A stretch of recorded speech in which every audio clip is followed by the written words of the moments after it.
What's up mga kapatid? Tuloy-tuloy ang paghahanda ni Yumir Marcial para sa parating na 2024 Paris Olympics. Intense na intense ang training ng pangbato natin sa boxing dahil gusto niyang mahigitan ang kanyang bronze medal performance noong 2020. Nasa frontline ng balitang yan si Ian Suyu.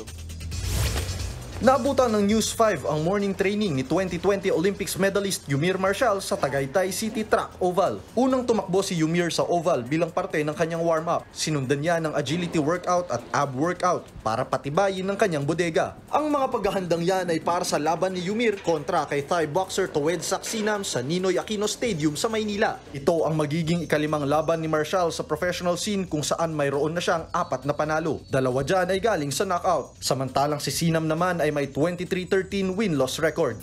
Dahil malapit nang maabot ni Yumir ang 100% ng kanyang physical condition, more on strategy at tactics na daw ang kanilang pinaghahandaan para sa finishing touches. Bago dumating sa Pilipinas, nauna nang nag-training si Marcial sa US. Kaya naman kumpiyansa ang trainer ni Marcial na si Coach Demler Zamora Jr. na handang-handa nang sumabak sa ring ang ating pambato. We're just focusing on staying sharp, making sure his conditioning is still good. Yeah, so and then working game plan and just our main focus is bringing his boxing skill back.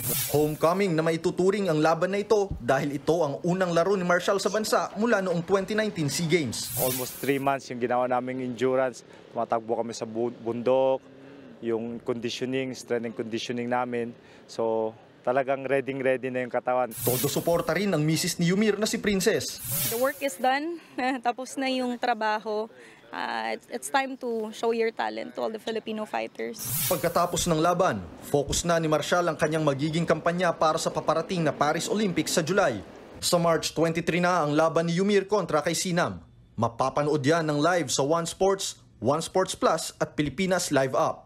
Nagbabalita mula sa Frontline, Ian Suyu, News 5. What's up mga kapatid? It's your sports tito Mike Reyes. Huwag magpahuli sa mga umaaksyong bakbakan at harapan sa loob at labas ng bansa.